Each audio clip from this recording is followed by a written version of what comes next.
Bismillahirrahmanirrahim. Assalamualaikum warahmatullahi wabarakatuh. Perkenalkan, kami dari mahasiswa Universitas Negeri Makassar, Program Studi Pendidikan Bahasa Inggris, Jurusan Bahasa Inggris, Fakultas Bahasa dan Sastra. Video ini kami buat untuk menyelesaikan tugas kelompok pada mata kuliah Pengantar Pendidikan dengan dosen pengampu Bapak Profesor Dr. Haryanto MPD. Selanjutnya, kami dari kelompok 6 akan mempresentasikan materi tentang permasalahan pendidikan. Namun sebelum ke materi tersebut, izinkan kami untuk memperkenalkan diri. Saya Muhammad Raffi Nugraha. Saya Nur Insani Sakina dengan NIM 210502500001. Nama saya Umun Syara dengan NIM 210502502004. Saya Santi Amelia Putri, nomor induk mahasiswa 2105025010002.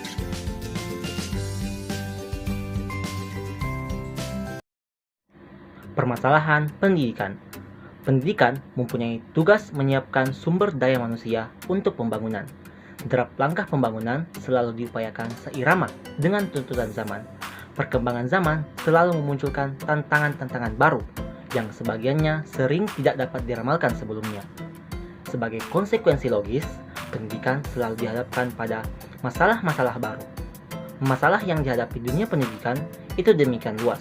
Pertama, karena sifat sasarannya yaitu manusia sebagai makhluk misteri atau telah dijelaskan pada bab pertama.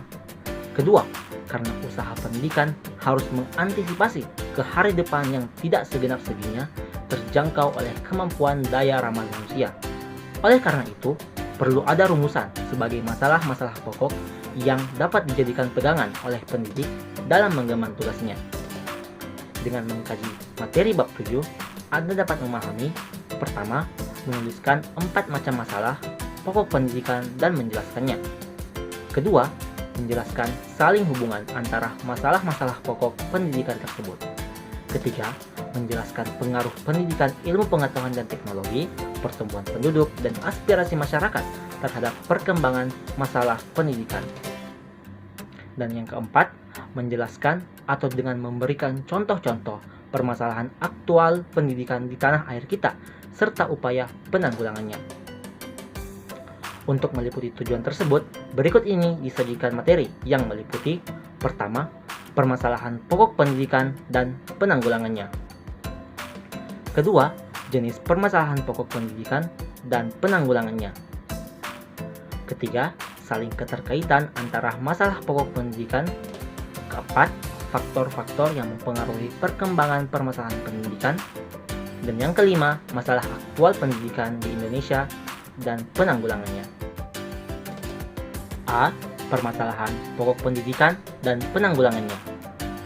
Sistem pendidikan menjadi bagian yang tak terpisahkan dari kehidupan sosial budaya dan masyarakat sebagai suprasistem. Pembangunan sistem pendidikan tidak mempunyai arti apa-apa jika tidak sinkron dengan pembangunan nasional.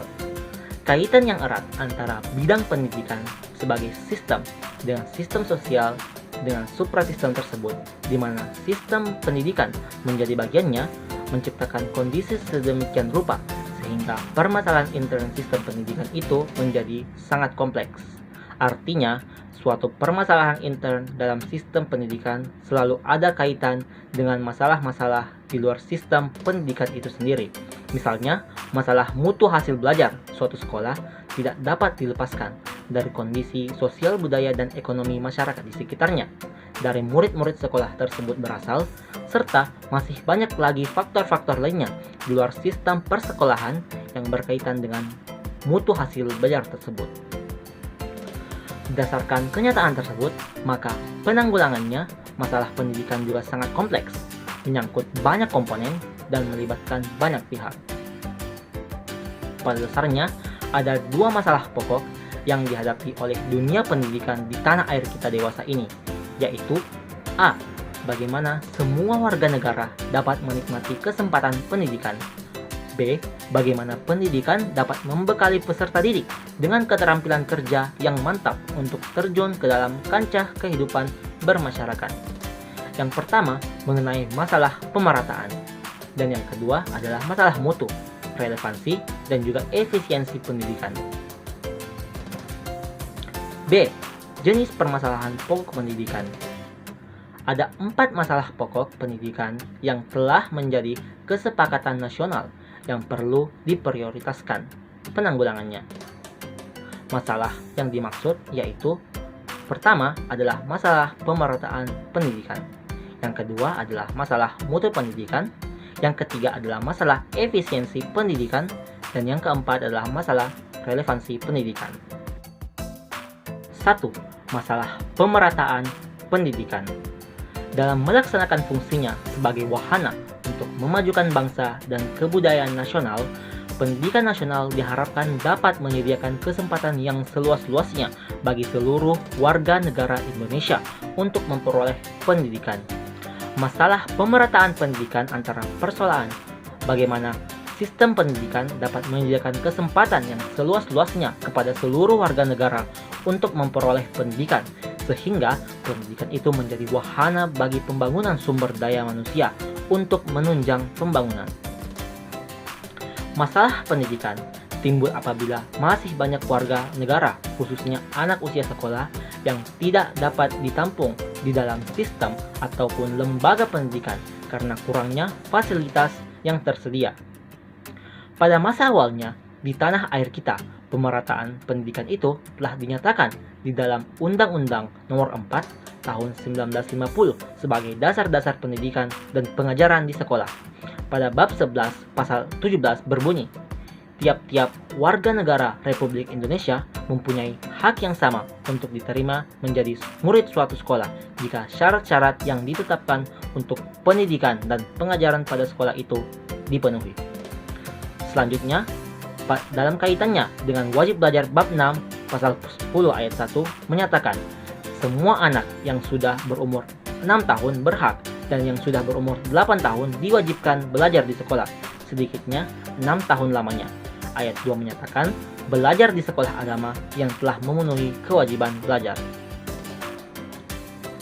Masalah pemerataan memperoleh pendidikan dipandang penting, sebab jika anak-anak usia sekolah memperoleh kesempatan belajar pada SD, maka mereka memiliki bekal dasar berupa kemampuan membaca, menulis, dan berhitung, sehingga mereka dapat mengikuti perkembangan kemajuan melalui berbagai media massa dan sumber belajar tersedia baik. Mereka itu nantinya berperan sebagai produsen dan konsumen. Dengan demikian, mereka tidak terbelakang dan menjadi penghambat derap pembangunan. Oleh karena itu, dengan melihat tujuan yang terkandung di dalam upaya pemerataan pendidikan tersebut, yaitu menyiapkan masyarakat untuk dapat berpartisipasi dalam pembangunan, maka setelah pelaksanaan upaya pemerataan pendidikan terpenuhi, mulai diperhatikan juga upaya pemerataan mutu pendidikan. Hal ini akan dibicarakan pada butir tentang masalah mutu pendidikan. Khusus untuk pendidikan formal atau pendidikan persekolahan yang berjenjang dan tiap-tiap jenjang memiliki fungsinya masing-masing maupun kebijaksanaan memperoleh kesempatan pendidikan pada tiap jenjang itu diatur dengan memperhitungkan faktor-faktor kuantitatif dan kualitatif serta relevansi yang selalu ditentukan proyeksinya secara terus-menerus dengan seksama. Pada jenjang pendidikan dasar, kebijaksanaan penyediaan memperoleh kesempatan pendidikan didasarkan atas pertimbangan faktor kuantitatif, karena kepada seluruh warga negara perlu diberikan bekal dasar yang sama. Pada jenjang pendidikan menengah dan terutama pada jenjang pendidikan tinggi, kebijakan pemerataan didasarkan atas pertimbangan kualitatif dan relevansi, yaitu minat dan kemampuan anak, keperluan tenaga kerja, dan keperluan pengembangan masyarakat, kebudayaan, ilmu, dan teknologi. Agar tercapai keseimbangan antara faktor minat dengan kesempatan memperoleh pendidikan, perlu diadakan penerangan yang seluas-luasnya mengenai bidang-bidang pekerjaan dan keahlian dan persyaratan yang dibutuhkan dalam pembangunan, utamanya bagi bidang-bidang yang baru dan langka. Khusus melalui jalur pendidikan luar sekolah, usaha pemerataan pendidikan mengalami perkembangan pesat. Ada dua faktor yang menunjang, yaitu perkembangan iptek yang menawarkan berbagai macam alternatif dan dianutnya konsep pendidikan sepanjang hidup yang tidak membatasi pendidikan hanya sampai pada usia tertentu dan tidak terbatas hanya pada penyediaan sekolah. Perkembangan iptek menawarkan beraneka ragam alternatif model pendidikan yang dapat memperluas pelayanan kesempatan belajar. Dilihat dari segi waktu berjalannya bervariasi dari beberapa jam, hari, minggu, bulan, sampai tahunan, melalui proses tatap muka, melalui mass media atau jarak jauh, isinya berupa paket terbatas ataukah himpunan sejumlah paket. Sumber belajarnya adalah manusia, barang cetak elektronik, sampai pada lingkungan alam. Pemecahan masalah pemerataan pendidikan. Banyak macam pemecahan masalah yang telah dan sedang dilakukan oleh pemerintah untuk meningkatkan pemerataan pendidikan dalam rangka mencerdaskan kehidupan bangsa. Langkah-langkah ditempuh melalui cara konvensional dan cara inovatif. Cara konvensional yang telah dilakukan antara lain: A. Membangun gedung sekolah seperti SD Impres atau ruangan belajar. B. Menggunakan gedung sekolah untuk sistem double shift atau sistem bergantian pagi dan sore. Sehubungan dengan itu, yang perlu digalakkan, utamanya untuk pendidikan dasar, ialah membangkitkan kemauan belajar bagi masyarakat atau keluarga yang kurang mampu agar mau menyekolahkan anaknya. Dan cara inovatif antara lain: A. Sistem pamong atau pendidikan oleh masyarakat, orang tua, dan guru atau impact system, instructional management by parent, community, and teacher. Sistem ini tersebut dirintis di Solo dan diseminasikan ke beberapa provinsi. B. SD kecil pada daerah terpencil. C. Sistem guru kunjung. D. SMP terbuka atau ISOSA, in school out of school approach. E. Kejar paket A dan B. Dan F. Belajar jarak jauh seperti universitas terbuka. 2. Masalah mutu pendidikan. Mutu pendidikan dipermasalahkan jika hasil pendidikan belum mencapai tarif seperti yang diharapkan. Penetapan mutu hasil pendidikan pertama dilakukan oleh lembaga penghasil sebagai produsen tenaga terhadap calon luaran dengan sistem sertifikasi.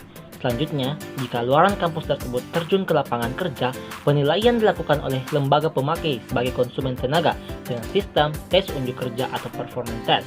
Lazimnya, sudah itu masih dilakukan pelatihan atau pemagangan terhadap calon untuk penyesuaian dengan tuntutan persyaratan kerja di lapangan. Jadi, mutu pendidikan pada akhirnya dilihat pada kualitas keluarannya. Jika tujuan pendidikan nasional dijadikan kriteria, maka pertanyaannya adalah, apakah keluaran suatu sistem pendidikan menjadikan pribadi yang bertakwa, mandiri, dan berkarya, anggota masyarakat yang sosial dan bertanggung jawab, warga negara yang cinta tanah air dan memiliki rasa kesetia kawanan sosial? Dengan kata lain, apakah keluaran itu mewujudkan diri sebagai manusia-manusia pembangunan yang dapat membangun dirinya dan membangun lingkungannya? Kualitas luaran seperti itu disebut neutron effect, meskipun disadari bahwa pada hakikatnya produk dengan ciri-ciri seperti tidak semata-mata hasil dari sistem pendidikan sendiri. Tetapi, jika terhadap produk seperti itu, sistem pendidikan dianggap mempunyai andil yang cukup. Yang tetap menjadi persoalan ialah bahwa cara pengukuran mutu produk tersebut tidak mudah. Berhubung dengan sulitnya pengukuran produk tersebut, maka jika orang berbicara tentang mutu pendidikan, umumnya hanya mengasosiasikan pada hasil belajar yang dikenal sebagai hasil EPTA, EPTANAS, atau hasil Sipen Maru, MPTN yang biasa disebut instructional effect. Karena ini yang mudah diukur, hasil EPTA dan yang lain-lain tersebut itu dipandang sebagai gambaran tentang hasil pendidikan.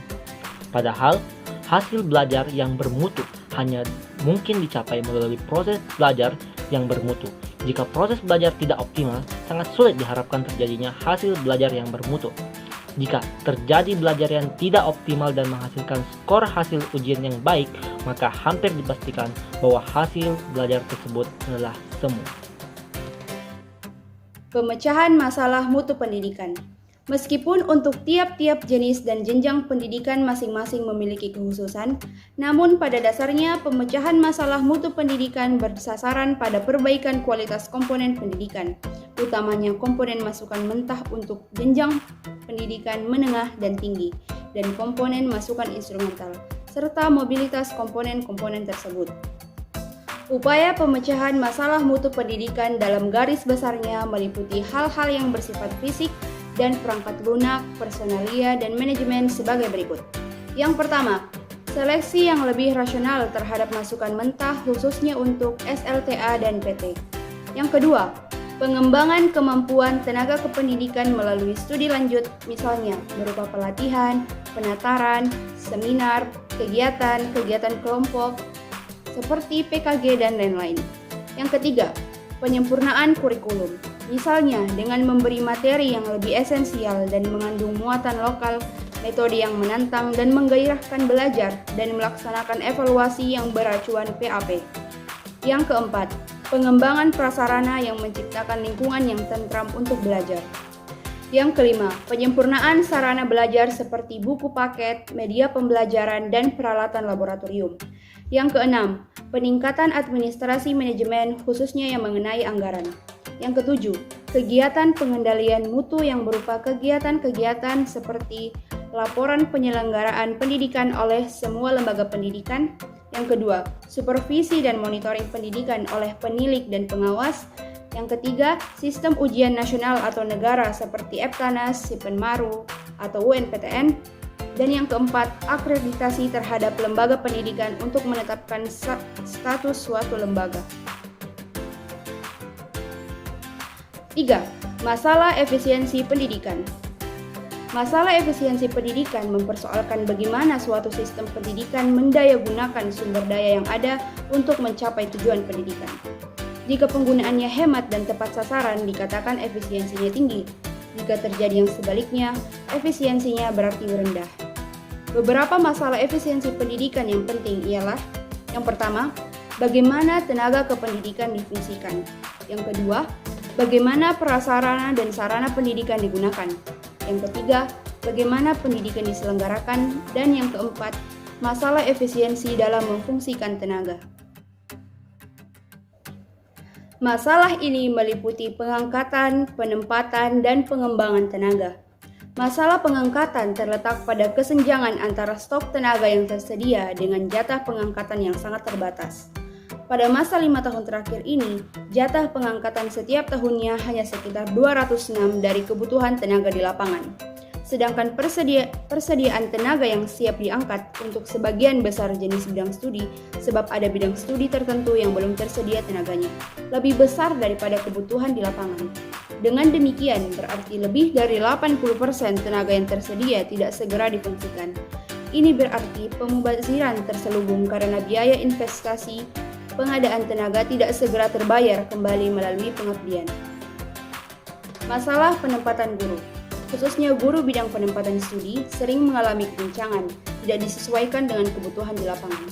Meskipun persediaan tenaga yang direncanakan secara makro telah mencukupi kebutuhan, namun mengalami masalah penempatan karena terbatasnya jumlah yang dapat diangkat dan sulitnya menjaring tenaga yang bersedia ditempatkan di daerah terpencil karena tidak ada insentif yang menarik. Demikian pula sulitnya menempatkan guru wanita.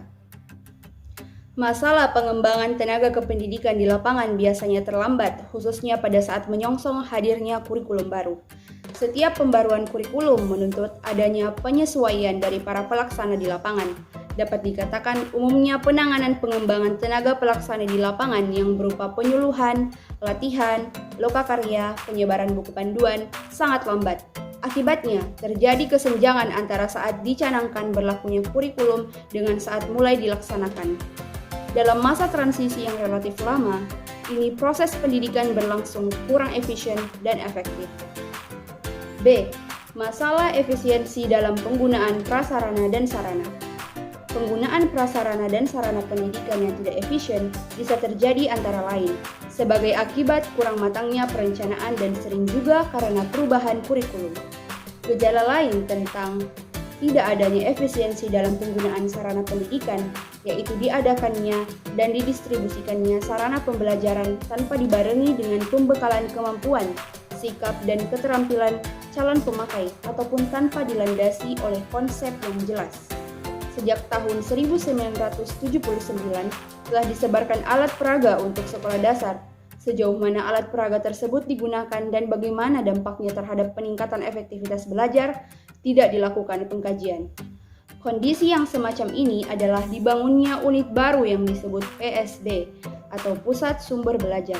Pada perguruan tinggi sebelum tahun 1980, unit tersebut dirancang untuk membantu meningkatkan pendidikan tenaga kependidikan. Ternyata, PSB tersebut tidak berfungsi seperti yang diharapkan karena sikap dan keterampilan para pemakai belum disiapkan. Perubahan kurikulum sering membawa akibat tidak dipakainya lagi buku paket siswa dan buku pegangan guru beserta perangkat lainnya karena harus diganti dengan buku-buku yang baru. Semuanya ini menggambarkan bahwa di balik pembaruan terjadi pemborosan, meskipun sukar dielakkan.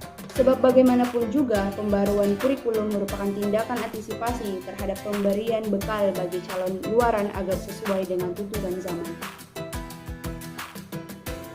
4. Masalah relevansi pendidikan. Telah dijelaskan pada bagian terdahulu bahwa tugas pendidikan ialah menyiapkan sumber daya manusia untuk pembangunan. Masalah relevansi pendidikan mencakup sejauh mana sistem pendidikan dapat menghasilkan luaran yang sesuai dengan kebutuhan pembangunan, yaitu masalah-masalah seperti yang digambarkan dalam rumusan tujuan pendidikan nasional. Luaran pendidikan diharapkan dapat mengisi semua sektor pembangunan yang beraneka ragam, seperti sektor produksi, sektor jasa, dan lain-lain, baik dari segi jumlah maupun dari segi kualitas. Jika sistem pendidikan menghasilkan luaran yang dapat mengisi semua sektor pembangunan, baik yang aktual atau yang tersedia, maupun yang potensial dengan memenuhi kriteria yang dipersyaratkan oleh lapangan kerja, maka relevansi pendidikan dianggap tinggi. Sebenarnya, kriteria relevansi seperti yang dinyatakan tersebut cukup ideal jika dikaitkan dengan kondisi sistem pendidikan pada umumnya dan gambaran tentang kerjaan yang ada, antara lain sebagai berikut. Yang pertama, status lembaga pendidikan sendiri masih bermacam-macam kualitasnya. Yang kedua, sistem pendidikan tidak pernah menghasilkan luaran siap pakai. Yang ada ialah siap kembang. Yang ketiga, peta kebutuhan tenaga kerja dengan persyaratannya yang dapat digunakan sebagai pedoman oleh lembaga-lembaga pendidikan untuk menyusun programnya tidak tersedia. Jika produksi yang disimbolkan sebagai L, tenaga dikaitkan dengan kebutuhan yang disimbolkan dengan K, dan pengangkatan yang disimbolkan dengan P, maka gambaran umumnya adalah sebagai berikut. L lebih besar dari K, K lebih besar dari P. Artinya, jumlah luaran lebih besar daripada yang dibutuhkan, dan jumlah kebutuhan lebih besar daripada pengangkatan. Dengan akibat bahwa setiap tahunnya selalu terjadi penumpukan tenaga kerja yang menunggu pekerjaan. Dapat disimpulkan bahwa masalah relevansi merupakan masalah yang berat untuk dipecahkan, utamanya masalah relevansi kualitas. C. Saling berkaitan antara masalah-masalah pendidikan. Pada dasarnya, pembangunan di bidang pendidikan tentu menginginkan tercapainya pemerataan pendidikan dan pendidikan yang bermutu sekaligus. Ada dua faktor yang dapat dikemukakan sebagai penyebab mengapa pendidikan yang bermutu belum dapat diusahakan pada saat demikian. Pertama, gerakan perluasan pendidikan untuk melayani pemerataan kesempatan pendidikan bagi rakyat banyak memerlukan penghimpunan dan pengerahan dana dan daya. Kedua, kondisi satuan-satuan pendidikan pada saat demikian mempersulit upaya peningkatan mutu karena jumlah murid dalam kelas terlalu banyak, pengerahan tenaga pendidik yang kurang kompeten, kurikulum yang belum mantap, sarana yang tidak memadai, dan seterusnya. Meskipun demikian, pemerataan pendidikan tidak dapat diabaikan karena upaya tersebut, terutama pada saat-saat suatu bangsa sedang mulai membangun mempunyai tujuan ganda, yaitu di samping tujuan politis yang memenuhi persamaan hak bagi rakyat banyak, juga tujuan pembangunan, yaitu memberikan bekal dasar kepada warga negara agar dapat menerima informasi dan memiliki pengetahuan dasar untuk mengembangkan diri sehingga dapat berpartisipasi dalam pembangunan. Saya akan menjelaskan tentang faktor-faktor yang memengaruhi berkembangnya masalah pendidikan. Permasalahan pokok pendidikan sebagaimana telah diutarakan pada butir B dan C sebelumnya merupakan masalah pembangunan mikro, yaitu masalah-masalah yang berlangsung di sistem pendidikan sendiri. Masalah mikro tersebut berkaitan dengan masalah makro, yaitu masalah-masalah yang di luar sistem pendidikan, sehingga juga harus diperhitungkan dalam memecahkan masalah mikro pendidikan. Masalah mikro ini berupa antara lain masalah perkembangan internasional, masalah demografi, masalah politik, masalah ekonomi, masalah sosial budaya, dan masalah perkembangan regional. Selanjutnya saya akan mengemukakan masalah-masalah makro yang merupakan faktor-faktor yang memengaruhi berkembangnya masalah pendidikan. Yang pertama, perkembangan iptek dan seni. Yang kedua, laju pertumbuhan penduduk. Yang ketiga, aspirasi masyarakat. Yang keempat, keterbelakangan budaya dan sarana kehidupan. Sebagai contoh betapa eratnya hubungan antara pendidikan dengan iptek. Misalnya, sering suatu teknologi baru yang digunakan dalam suatu proses produksi menimbulkan kondisi ekonomi sosial baru, lantaran perubahan persyaratan kerja dan mungkin juga penguraian jumlah tenaga kerja atau jam kerja. Kebutuhan bahan-bahan baru, sistem pelayanan, sampai kepada berkembangnya gaya hidup baru. Kondisi tersebut minimal dapat mempengaruhi perubahan dalam pendidikan dan metodenya. Bahkan mungkin rumusan baru tunjangan pendidikan otomatis jadi sarana penunjangnya seperti sarana laboratorium dan ketenangan. Semua perubahan tersebut tentu saja membawa masalah dalam skala nasional yang tidak sedikit memakan biaya. Hal ini disinggung dalam butir 3 masalah efisiensi pendidikan tentang perubahan kurikulum. Contoh di atas memberikan gambaran pengaruh tidak langsung iptek terhadap sistem pendidikan. Di samping pengaruh tidak langsung, juga banyak pengaruh yang langsung terhadap sistem pendidikan dalam bentuk berbagai inovasi atau penambahan aksentuasi tujuan yang bermacam-macam pula. Ada yang bertujuan untuk mengatasi kekurangan guru dan gedung sekolah seperti Pamong dan SMP terbuka. Pengadaan guru relatif cepat seperti dengan program diploma. Pengadaan guru dan perlindungan terhadap profesi guru seperti program Akta Mengajar. Selain itu, diadakan juga program menghemat waktu belajar yang disingkat ERIT, Reduce Instruction Time. Perluasan jangkauan peserta didik dengan biaya relatif murah seperti sistem belajar jarak jauh (BJJ). Efektivitas proses belajar dan kualitas hasil seperti CBSA dengan pemanfaatan tenaga non-guru antara lain konselor, teknik sumber belajar, dan lain-lain. Hampir setiap inovasi mengundang masalah. Pertama, karena belum ada jaminan bahwa inovasi itu pasti membawa hasil. Kita sudah banyak mendapatkan pengalaman dalam hal ini. Kedua, pada dasarnya orang merasa ragu dan gusar jika menghadapi hal baru. Umumnya lebih suka mengerjakan hal-hal yang sudah menjadi kebiasaan rutin dan ragu menerima hal baru yang belum dikenal. Masalahnya ialah bagaimana cara memperkenalkan suatu inovasi agar orang menerimanya. Setiap inovasi mengandung 2 aspek, yaitu aspek konsepsional, memuat ide, cita-cita, dan prinsip-prinsip, dan aspek struktur operasional, teknik pelaksanaannya. Kepada masyarakat sasaran perlu diperkenalkan aspek konsepsionalnya sehingga memahami tujuan dan manfaatnya serta motif yang mendasarinya. Lazimnya, suatu inovasi baru disebarluaskan setelah lebih dahulu diuji cobakan dalam ruang lingkup terbatas. Malah pertama muncul pada tahap uji coba karena biasanya memerlukan biaya. Contoh PPSP, proyek perintis sekolah pembangunan pada 8 IKIP sekitar tahun 80-an. Selanjutnya, masalah muncul pada tahap penyebarluasan pelaksanaan hasil uji coba diseminasi. Pada tahap ini, masalah mencakup banyak hal, seperti dana, penyediaan prasarana dan sarana, ketenagaan, kurikulum beserta perangkat penunjangnya, dan seterusnya yang merupakan faktor-faktor yang dapat menimbulkan masalah. Bahkan, jika seandainya suatu inovasi berhasil, mungkin saja menimbulkan masalah baru, misalnya antara lain karena kurang cermatnya rancangan yang dibuat.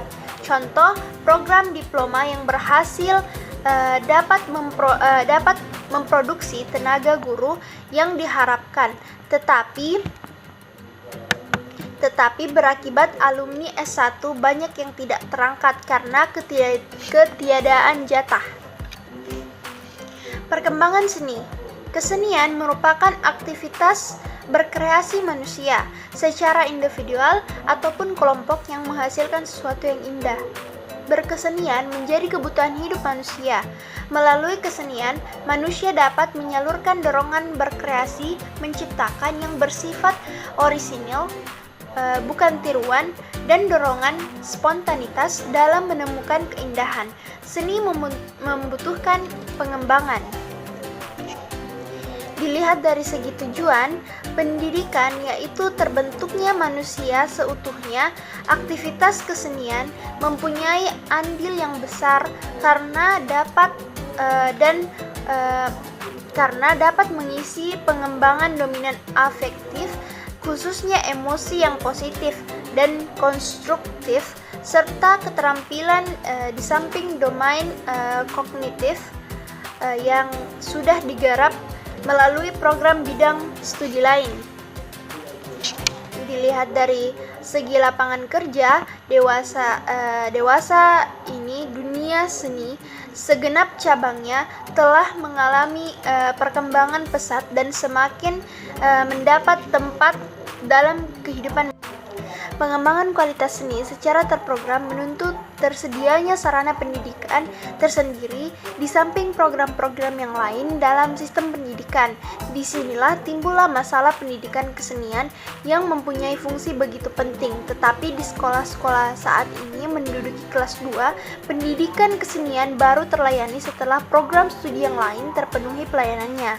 Itulah sebabnya mengapa kesenian tidak termasuk Eptanas. Di samping juga sulit menyediakan tenaga pendidiknya. Lagi pula, sarana penunjang umumnya tidak tersedia secara memadai karena mahal. Yang kedua, laju pertumbuhan penduduk. Masalah kependudukan dan kependidikan bersumber pada dua hal, yaitu yang pertama, pertumbuhan penduduk, dan yang kedua, penyebaran penduduk. Menurut Emil Salim, Koni R. Semiawan 1991-18, gambaran pertambahan penduduk adalah sebagai berikut. Dari sekarang sehingga abad 21, terus-menerus bahan penduduk akan menjadi pertambahan jumlah penduduk, meskipun gerakan KB berhasil. Sebabnya karena tingkat kematian menurun lebih cepat, yaitu sebesar 4,5% dari menurunnya tingkat kelahiran, yaitu sebesar 3,5%. Hal tersebut juga mengakibatkan berubahnya susunan umur penduduk. Tentang pertumbuhan penduduk itu, Bank Dunia memperkirakan gambaran seperti pada tabel di bawah. Tabel perkiraan jumlah penduduk menurut Bank Dunia tahun 1986. Pada tahun 1986 jumlah penduduk yaitu 166 juta. Pada tahun 1990 penduduk berjumlah 178 juta. Pada tahun 2000 jumlah penduduk yaitu 207 juta. Ya, pada tahun 2050 jumlah penduduk yaitu 335 juta. Dengan bertambahnya jumlah penduduk, maka penyediaan prasarana dan sarana pendidikan beserta komponen penunjang terselenggaranya pendidikan harus ditambah, dan ini berarti beban pembangunan nasional menjadi bertambah.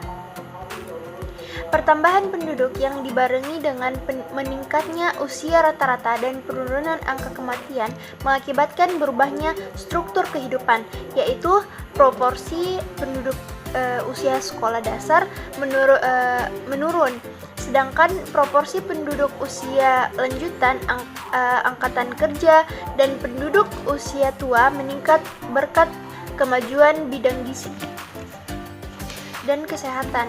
Dengan demikian terjadi pergeseran permintaan akan fasilitas pendidikan, yaitu untuk sekolah lanjutan cenderung lebih meningkat dibanding dengan permintaan akan fasilitas sekolah dasar.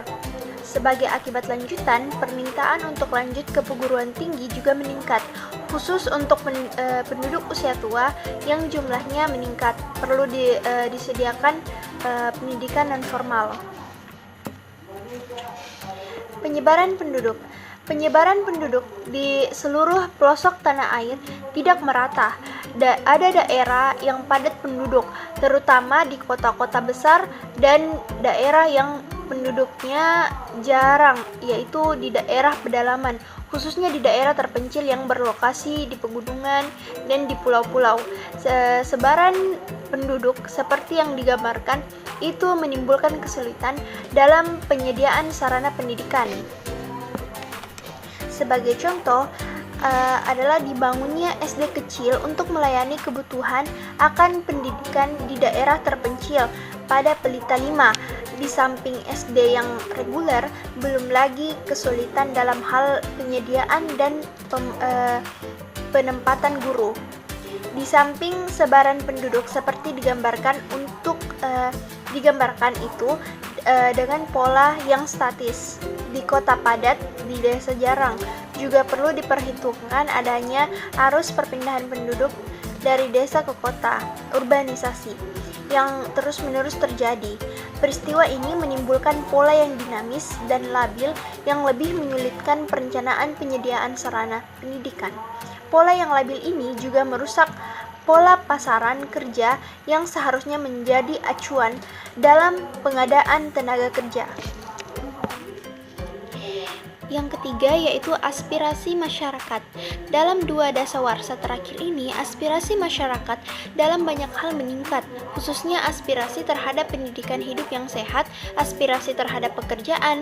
Kesemuanya ini memengaruhi peningkatan aspirasi terhadap pendidikan. Orang mulai melihat bahwa untuk dapat hidup lebih layak dan sehat harus ada pekerjaan tetap yang menopang, dan pendidikan memberi jaminan untuk memperoleh pekerjaan yang layak dan menetap itu. Pendidikan dianggap memberikan jaminan bagi peningkatan taraf hidup dan pendakian di tangga sosial.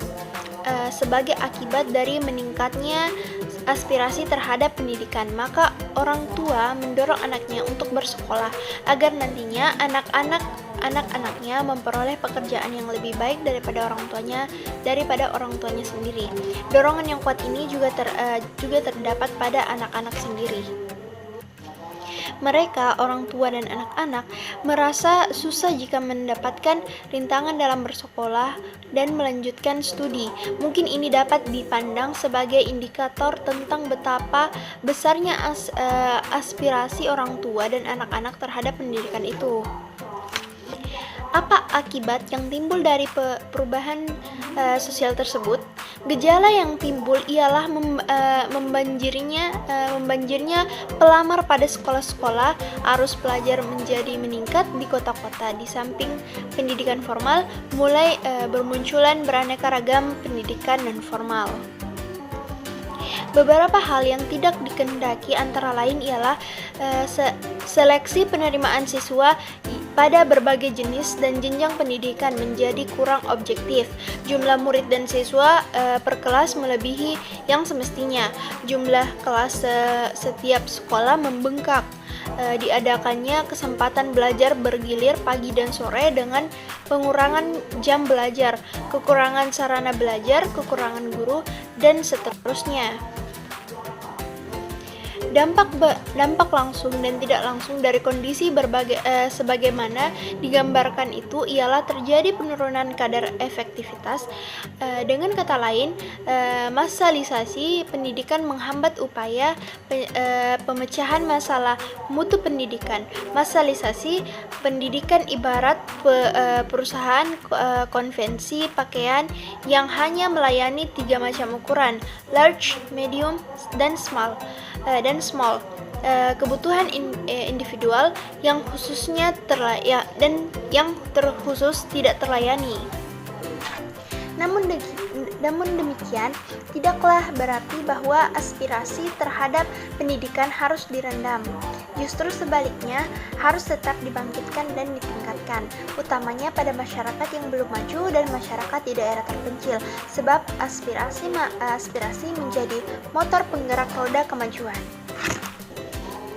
Yang keempat, yaitu keterbelakangan budaya dan sarana kehidupan. Keterbelakangan budaya adalah suatu istilah yang diberikan oleh sekelompok masyarakat yang menganggap dirinya sudah maju kepada masyarakat lain pendukung suatu budaya. Bagi masyarakat pendukung budaya, kebudayaannya pasti dipandang sebagai sesuatu yang bernilai dan baik, terlepas kenyataan apakah kebudayaannya tersebut tradisional atau sudah ketinggalan zaman. Karena itu penilaian dari masyarakat luar itu lebih subjektif.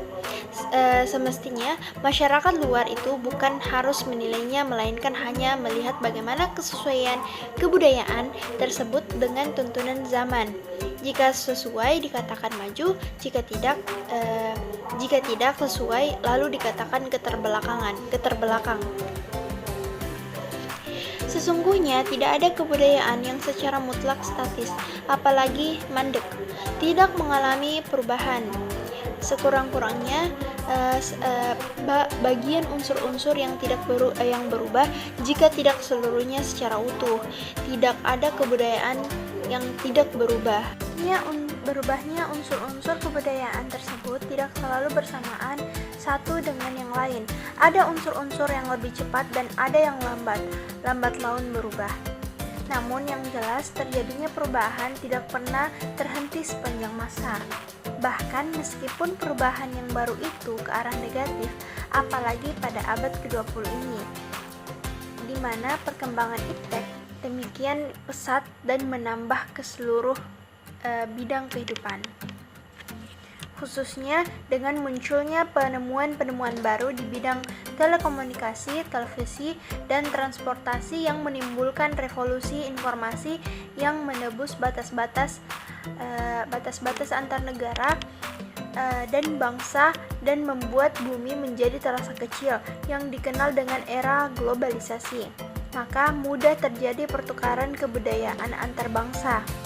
Jika terjadi pertautan antara unsur kebudayaan baru dari luar dengan unsur kebudayaan lama yang lambat laun berubah, maka terjadilah apa yang disebut kesenjangan kebudayaan, cultural lag.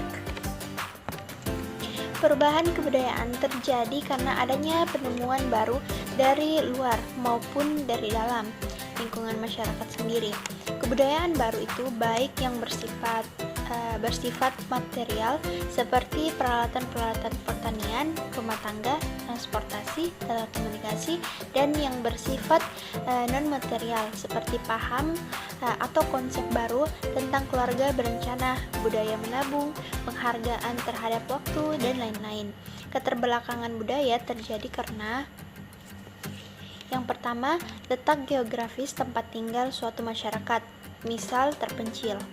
Yang kedua, penolakan masyarakat terhadap datangnya unsur budaya baru karena tidak dipahami atau karena dikhawatirkan akan merusak seni masyarakat. Yang ketiga, ketidakmampuan masyarakat secara ekonomis menyangkut unsur-unsur kebudayaan tersebut. Sehubungan dengan faktor penyebab terjadinya keterbelakangan, budaya umumnya dialami oleh yang pertama masyarakat daerah terpencil, yang kedua masyarakat yang tidak mampu secara ekonomis, yang ketiga masyarakat yang kurang terdidik. Yang menjadi masalah ialah bahwa kelompok masyarakat yang keterbelakang budayanya tidak ikut berperan serta dalam pembangunan, sebab mereka kurang memiliki dorongan untuk maju. Jadi intinya permasalahannya ialah menyadarkan mereka akan ketertinggalannya dan bagaimana cara menyediakan sarana kehidupan dan bagaimana sistem pendidikan dapat melibatkan mereka. Bukankah pendidikan mempunyai misi sebagai transformasi budaya? Dalam hal ini adalah kebudayaan nasional. Sebagai sistem pendidikan yang tangguh adalah yang bertumpu pada kebudayaan nasional. Kebudayaan nasional selalu berkembang dengan bertumpu pada intinya, sehingga tidak pernah ketinggalan zaman. Jika sistem pendidikan dapat menggapai masyarakat keterbelakang kebudayaannya, berarti melibatkan mereka untuk berperan serta dalam pembangunan. Adapun dua subpokok bahasan yang diuraikan dalam bagian ini yakni permasalahan aktual pendidikan dan penanggulangannya. Permasalahan aktual pendidikan dan penanggulangannya. Yang pertama, permasalahan aktual pendidikan di Indonesia. Pendidikan selalu menghadapi masalah karena selalu mendapat kesenjangan antara apa yang diharapkan dengan hasil yang didapat dicapai dari proses pendidikan. Permasalahan aktual berupa kesenjangan yang pada saat ini kita hadapi dan terasa mendesak untuk ditanggulangi. Beberapa masalah aktual pendidikan yang akan dikemukakan meliputi masalah-masalah keutuhan pencapaian sasaran kurikulum, peranan guru, pendidikan dasar 9 tahun, dan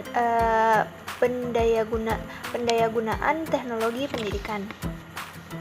Masalah aktual tersebut ada yang mengenai konsep dan ada yang mengenai pelaksanaannya. Misalnya munculnya kurikulum baru adalah masalah konsep. Apakah kurikulum tersebut cukup andal secara yuridis, merupakan penjabaran undang-undang pendidikan, dan secara psikologis berdasarkan hukum pengembangan peserta didik atau tidak. Penjurusan yang berlaku cepat pada SMA misalnya dianggap tidak mendasarkan diri pada proses pematangan anak. Konsep seperti itu bermasalah. Selanjutnya, jika suatu kurikulum sudah cukup andal, dapat dilaksanakan apa tidak? Jika tidak, timbullah masalah pelaksanaan atau masalah operasional. Misalnya, konsep tentang pendidikan moral Pancasila yang tekanannya pada pendidikan afektif ternyata dalam pelaksanaannya menjadi pelajaran tentang pengetahuan Pancasila mengkognitifkan yang efektif. Ini adalah contoh masalah operasional.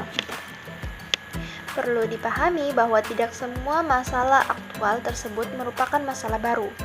Bahkan ada yang sudah sejak lama masalah aktual itu kita sepakati untuk mengatasinya. Tetapi dari tahun ke tahun hasilnya tetap sama. Contoh pendidikan moral Pancasila seperti yang telah diungkapkan tadi. Berikut ini masalah aktual tersebut akan dibahas satu persatu. Masalah keutuhan pencapaian sasaran. Dalam Undang-Undang Nomor 2 Tahun 1989 tentang Sistem Pendidikan Nasional, Bab 2 Pasal 4 telah dinyatakan bahwa tujuan pendidikan nasional ialah mengembangkan manusia Indonesia seutuhnya Kemudian dalam GBHN butir 2A dan B dijelaskan arah dan tujuan pendidikan. Yang dimaksud dengan manusia utuh itu adalah manusia yang sehat jasmani dan rohani, manusia yang memiliki hubungan secara vertikal dengan Tuhan Yang Maha Esa, horizontal dengan lingkungan dan masyarakat, serta konsentris dengan diri sendiri, yang berimbang antara ukhrawi dan duniawi. Tetapi dalam pelaksanaannya, pendidikan afektif belum ditangani semestinya, karena lebih cenderung mengarah kepada pengutamaan pengembangan aspek kognitif. Pendidikan agama dan pendidikan moral Pancasila misalnya, yang semestinya mengutamakan penanaman nilai-nilai, bergeser kepada pengetahuan agama dan Pancasila. Keberhasilan pendidikan dinilai dari kemampuan kognitif atau penguasaan pengetahuan. Pengembangan daya pikir dinomorsatukan, sedangkan pengembangan perasaan dan hati terabaikan. Padahal untuk pengembangan perasaan dan hati agar memahami nilai-nilai, tidak cukup hanya dengan berkenaan dengan nilai-nilai, melainkan harus mengalaminya. Dengan mengalami, peserta didik dibuka kemungkinannya untuk menghayati hal-hal seperti kepercayaan diri, kemandirian, keyakinan, dan ketakwaan terhadap Tuhan Yang Maha Esa, penghargaan terhadap waktu dan kerja, kegairahan belajar, kedisiplinan, kesetiakawanan sosial, dan semangat kebangsaan. Kelihatannya banyak hambatan yang harus dihadapi sistem pendidikan kita, antara lain, 1. Beban kurikulum sudah terlalu syarat atau berat dan penuh. Yang kedua, pendidikan afektif sulit diprogramkan secara eksplisit karena dianggap bagian dari kurikulum tersembunyi, yang keterlaksanaannya sangat bergantung kepada kemahiran dan pengalaman guru. Yang ketiga, pencapaian hasil pendidikan afektif memerlukan waktu, sehingga memerlukan ketekunan dan kesabaran pendidik. Yang keempat, menilai hasil pendidikan afektif tidak mudah dan juga membutuhkan biaya. Kurikulum. Masalah kurikulum meliputi konsep dan pelaksanaannya. Bagaimana pendidikan dapat membekali peserta didik untuk terjun ke lapangan kerja dan memberikan bekal dasar yang kuat untuk keperguruan tinggi. Pendidikan 3Rs, Reading, Writing, Arithmetic, juga memegang peranan penting karena menjadi dasar yang kukuh. Sampai dengan akhir pendidikan dasar, kedua macam bekal dasar keilmuan dan bekal kerja sudah harus dikantongi. Saat ini pendidikan menggunakan kurikulum 1984 yang lebih peduli terhadap kualitas proses pembelajaran. Kurikulum ini memberi perhatian yang besar pada CBSA dan keterampilan proses, juga pelaksanaan KO dan ekstrakurikuler. Tetapi masalahnya, pelaksanaannya antara lain bagaimana mempersiapkan para pelaksana dan pembina pendidikan di lapangan khususnya guru agar dapat ber-CBSA. Tetapi penelitian yang dilakukan di salah satu provinsi yaitu di Sulawesi Selatan tentang CBSA menunjukkan bahwa belum ada kesatuan bahasa tentang CBSA di kalangan guru kepala sekolah dan penilik. Kelebihan konsep kurikulum 1984 antara lain disediakannya aneka program belajar untuk melanjutkan ke perguruan tinggi dan untuk memasuki lapangan kerja. Adanya program inti yang sifatnya nasional untuk persatuan nasional memuat pengetahuan minimal dalam program khusus A dan B dan dipilih sesuai dengan minat siswa. Adanya program pusat dan program lokal daerah atau muatan lokal. Namun dengan kelebihan-kelebihan tersebut, nyatanya masih mengandung banyak kerawanan. Karena dengan disediakannya aneka program belajar, berarti sekolah menengah berfungsi ganda sebagai sekolah umum sekaligus sekolah kejuruan. Hal itu menimbulkan masalah personil, khususnya tenaga pengajar, pengorganisasian, fasilitas, administrasi, dan biaya. Pelaksanaannya juga hanya berfokus memberikan bekal untuk melanjutkan studi ke perguruan tinggi dan tidak memberikan bekal untuk terjun ke lapangan pekerjaan.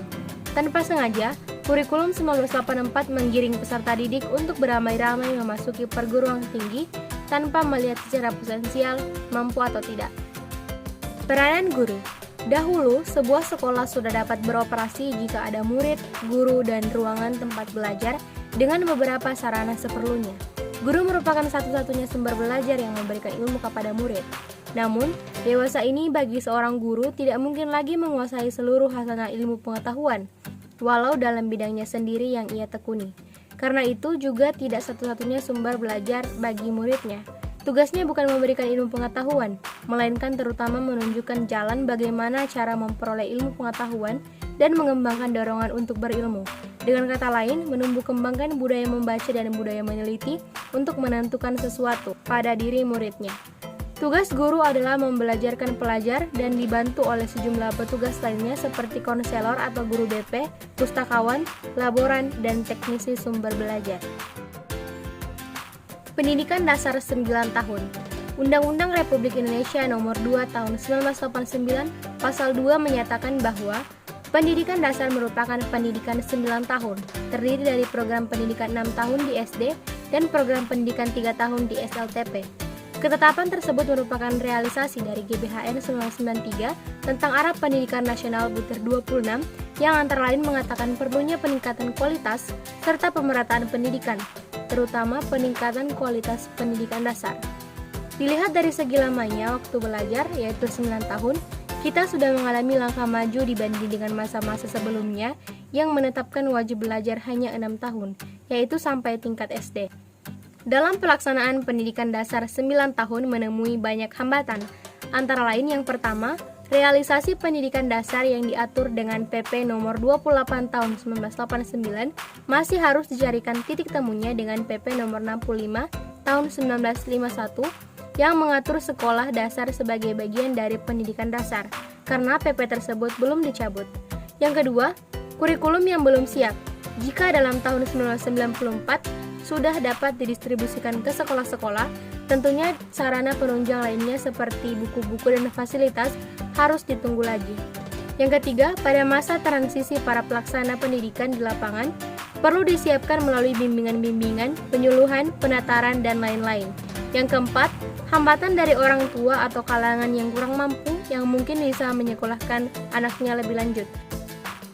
Upaya penanggulangan. Beberapa upaya yang perlu dilakukan untuk menanggulangi masalah aktual seperti yang disebutkan antara lain sebagai berikut. Pendidikan afektif perlu ditingkatkan secara terprogram, tidak cukup berlangsung hanya secara insidental. Pendekatan keterampilan proses yang sudah disebarluaskan konsepnya perlu ditindaklanjuti dengan menyebarkan buku panduannya kepada sekolah-sekolah. Dalam hubungan ini, pelaksanaan pendidikan kesenian perlu diberi perhatian khusus, sehingga tidak menjadi pelajaran yang dikesampingkan. Pelaksanaan KO dan ekstrakurikuler dikerjakan dengan penuh kesungguhan dan hasilnya diperhitungkan dalam menetapkan nilai akhir ataupun kelulusan. Pemilihan siswa atas kelompok yang akan melanjutkan belajar ke perguruan tinggi dengan yang akan terjun ke masyarakat merupakan hal yang prinsip karena pada dasarnya tidak semua siswa secara potensial mampu belajar di perguruan tinggi. Pendidikan tenaga kependidikan atau prajabatan dan dalam jabatan perlu diberi perhatian khusus. Oleh karena ketenaga pendidikan, khususnya guru menjadi penyebab utama lahirnya sumber daya manusia yang berkualitas untuk pembangunan negeri. PKG atau Pusat Kegiatan Guru, MGBS, Musyawarah Guru Bidang Studi dan MGMP, Musyawarah Guru Mata Pelajaran, perlu ditumbuhkan terus sebagai model pengembangan kemampuan guru atau self-sustaining competencies untuk pelaksanaan pendidikan dasar 9 tahun. Apalagi jika dikaitkan dengan gerakan wajib belajar, perlu diadakan penelitian meluas pada masyarakat untuk menemukan faktor penunjang dan secara utamanya faktor penghambatnya.